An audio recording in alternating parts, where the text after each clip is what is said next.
मंडी से, जहां पर डीजल के बढ़े दाम पर नेता विपक्ष जयराम ठाकुर का बयान सामने आया। जयराम ठाकुर ने कांग्रेस सरकार को जमकर घेरा है। आपदा की इस घड़ी में सरकार फैसले पर पुनर्विचार करे, ये बात कही गई है। डीजल के दामों का असर हर चीज पर होगा, ये देखिए जयराम ठाकुर की ओर से ये बात रखी गई है। प्रदेश में महंगाई बढ़ेगी और इस पर चिंता जताई गई है जयराम ठाकुर के द्वारा। डीजल के दामों का असर हर चीज पर होगा, यानी कि हर एक चीज अब महंगी होगी। प्रदेश में महंगाई बढ़ जाएगी, लोगों की जेबों पर इसका खासा असर देखने को मिलेगा। एक और जहां बारिश लोगों पर संकट बनकर आई, ऐसे में अब एक बार फिर बढ़ते दाम की वजह से महंगाई में इजाफा होगा। हिमाचल प्रदेश में इस बार भारी बारिश के कारण बहुत बड़ी तबाही हुई है। बहुत सारे लोगों की जिंदगी चले गई, बहुत सारे लोगों के घर तबाह हो गए, बहुत सारे लोगों के बिजनेस एस्टेब्लिशमेंट बर्बाद हो गए, ढह गए।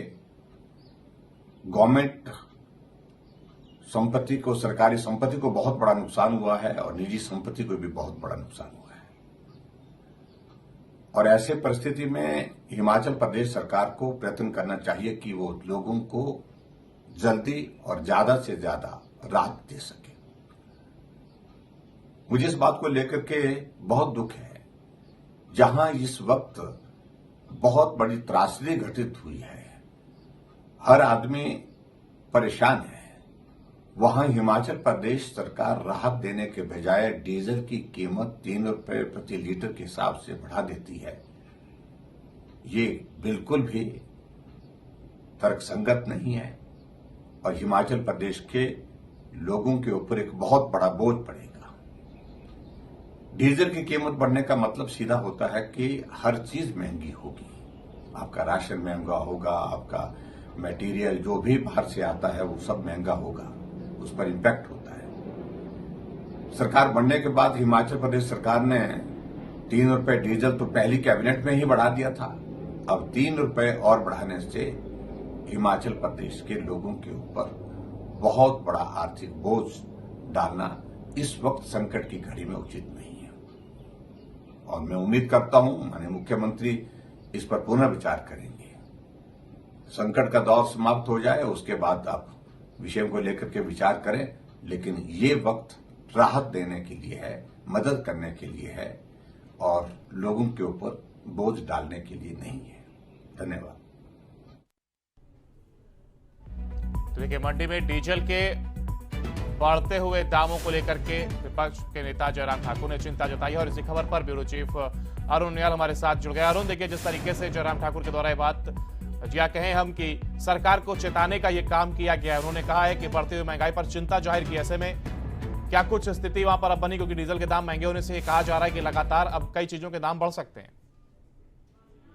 देखिए, जाहिर तौर पर डीजल के ऊपर अगर वैट बढ़ेगा तो हिमाचल इसे एक पहले ही उपभोक्ता राज्य माना जाता है, कंज्यूमर स्टेट इसे कहा जाता है। बहुत सी चीजें ऐसी हैं जो हिमाचल के अंदर पैदा नहीं होती और खाद्यान्न से लेकर तमाम जो जन सुविधा की चीजें हैं, अगर आप उसको कारों के रूप में देखते हैं, टीवी, फ्रिज, किसी भी उपभोक्ता के लिए जो आज की जरूरत की सामान है, उस रूप में देखते हैं तो कंज्यूमर स्टेट हिमाचल प्रदेश में वैट का बढ़ने का सीधा मतलब होता है लोगों की जेब से ज्यादा पैसा निकलना। और इसमें कोई गलत बात नहीं है कि अगर कोई भी सरकार इस तरह से वैट बढ़ाती है तो इसका बोझ हिमाचल की जनता के ऊपर जरूर पड़ेगा। लेकिन इसके पीछे की सियासत मैं आपको समझा देता हूँ। देखिए, सुखविंदर सिंह सरकार बनी, तकरीबन 4 रुपए 70 पैसे के करीब जो ये डीजल के ऊपर वैट था उसको 3 रुपए और बढ़ाकर 7 रुपए 40 पैसे कर दिया गया। अब ये जो आपदा की स्थिति आई, लोगों को राहत देने का बात जो है सुखविंदर सिंह सरकार कर रही है। आर्थिक स्थिति हिमाचल प्रदेश की ठीक नहीं है। ऐसी स्थिति में जो हिमाचल प्रदेश जैसे राज्य में जहां पर उद्योग बहुत ज्यादा नहीं है, करों की जो उगाही अगर की जानी है तो उसके पास सिर्फ लाभ और इस तरीके से वैट है डीजल के ऊपर कर लगाना, यही एक ऐसा सबसे बड़ा साधन रह जाता है जहां से राज्य की आय बढ़ती है।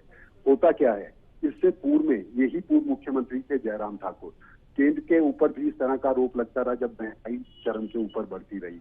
सरकार जब नहीं बनती है तो हिमाचल में वैट इंक्रीज कर दिया जाता है, चाहे वो पेट्रोल के ऊपर है चाहे डीजल के ऊपर है। और एंड चुनाव के वक्त में ये वही जयराम सरकार है जिसने 3 रुपए की कटौती की थी, 4 रुपए की कटौती की थी और 4 रुपए के करीब जो है ये हिमाचल प्रदेश में कर आ गया था। नई सरकार सुखविंदर सिंह सरकार बनी, उसे लगा अपने आय के संसाधन बढ़ाने हैं, उसने 3 रुपए डीजल के ऊपर अपना वैट बढ़ा दिया। अब आपदा की स्थिति में इसको फिर वहीं पहुंचा दिया है जहां कभी पूर्व जयराम सरकार के वक्त में भी रहा करता था। तो हिमाचल प्रदेश में आय सृजित करने के लिए सबसे बड़ा कर अगर कोई सरकार लगाती है तो पेट्रोल और डीजल के ऊपर है, शराब के ठेकों की बिक्री के ऊपर है। तो ऐसी परिस्थिति में आप सकते हैं हिमाचल में जब आपदा की स्थिति है तो ये जनता के ऊपर कर के बोझ लगाने की रिवायत पूर्वज सरकारों के बीच में भी रही है और वही सुखविंदर सिंह सरकार करती नजर आ रही है। अब मानना यह होगा कि आपदा की स्थिति में ये सुखविंदर सिंह सरकार का फैसला कैसा है। आप निश्चित तौर पर मान सकते हैं जनता के लिए ये बोझ, लेकिन बावजूद इसके राज्य सरकार की मजबूरी। बिल्कुल अरुण, बहुत अच्छे से आपने बताया, लेकिन यहाँ पर एक चीज और मैं समझना चाह रहा हूँ कि जिस तरीके से ये हवाला दिया गया है कि आर्थिक स्थिति को सुधारने के लिए काम किया गया, क्या ऐसे में एक समय बाद क्या इसको कम भी किया जाएगा? देखिए, हिमाचल प्रदेश जैसे पर्वतीय राज्य के अंदर एक बड़ी अलग सी गंभीर चुनौती है। ये आपदा जो मानसून की है, ये पहला बरस नहीं है जब हिमाचल के ऊपर इस तरह से बरसा है। आप याद करिए पूर्व के समय के अंदर भी शूटिंग स्कूल के वक्त जो है काफी लोगों की नुकसान हुआ। हिमाचल में संपत्ति का नुकसान, चाहे वो सरकारी संपत्ति है चाहे निजी संपत्ति है, इस नुकसान की भरपाई कोई भी आपदा राहत आज तक नहीं कर पाई है। और हिमाचल जैसे पर्वतीय राज्य के लिए सबसे परेशानी का सबब यह है कि राष्ट्रीय आपदा इसको घोषित नहीं किया जाता। उसकी सबसे बड़ी वजह यह है कि मैदानी इलाकों में जब नदियां उफान पर आती हैं, तमाम इलाकों को पानी से सरोबार करने के बाद वहां पर एक ऐसी परिस्थितियां, तस्वीरें इस तरह से उभर कर आती हैं कि वहां लगता है कि बहुत बड़ा नुकसान हो गया, हैजा फैलने की स्थिति हो गई, राष्ट्रीय आपदा इसको घोषित कर दिया जाता है। हिमाचल में ये जो 5 नदी के आसपास बसे हुए लोग हैं, चट्टानों के खिसकने से, सड़कों के टूट जाने से, आप खुद समझिए हिमाचल प्रदेश में इंफ्रास्ट्रक्चर का लॉस कितना है। कुल्लू मनाली, ये जिसका दौरा खुद राष्ट्रीय अध्यक्ष जगत प्रकाश नड्डा करके गए हैं, मुख्यमंत्री सुखविंदर सिंह ठाकुर जहां वहां पर दौरा करके आए हैं, संपर्क सड़कें बिल्कुल टूट गई हैं। लगभग 1 से 1.5 साल के अंदर माना यह जा रहा है कि हिमाचल प्रदेश अपने इंफ्रास्ट्रक्चर को रिवाइव नहीं कर पाएगा जिसके ऊपर वो पहले पैसा खर्च कर चुका है। और ऐसी परिस्थिति में इसे राष्ट्रीय आपदा घोषित नहीं किया जाना, ये लगातार पूर्व सरकारों के वक्त में भी एक बहुत बड़ा बहस का मुद्दा रहा है कि हिमाचल प्रदेश में आपदा की स्थिति में केंद्र से मदद नहीं मिलती।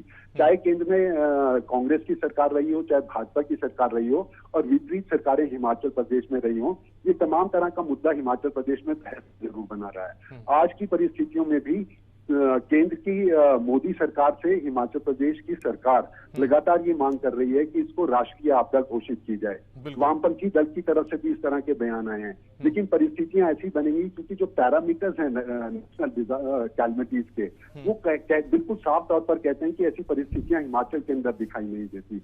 और जो आपदा राहत हिमाचल प्रदेश को केंद्र से मिलती है वो ऊंट के मुंह में जीत रहती है। यही वजह की सुखविंदर सिंह सरकार ने जब कल कैबिनेट में प्रेस कॉन्फ्रेंस में आए तो उन्होंने इस बात का जिक्र किया, पैसे का जिक्र किया, कितना पैसा अभी तक हिमाचल को मिला है, 188 करोड़, वो जो तिमाही राज्य सरकारों को आपदा के लिए मिला करता है। जिस तरीके से आपने स्थिति को साफ किया, ऐसे में साफ तौर पर समझा जा सकता है कि कांग्रेस सरकार के ऊपर किस तरीके से एक बोझ है कि कैसे इससे निपटा जाए, क्योंकि एक तरफ अगर वो रेट बढ़ाती है तो महंगाई की मार कहा जाता है, राष्ट्रीय आपदा इसको घोषित नहीं किया जाएगा, तो ऐसे में एक बड़ी समस्या कांग्रेस सरकार के लिए जरूर बनी हुई है और वो इससे कैसे निपटती है ये देखने वाली बात होगी।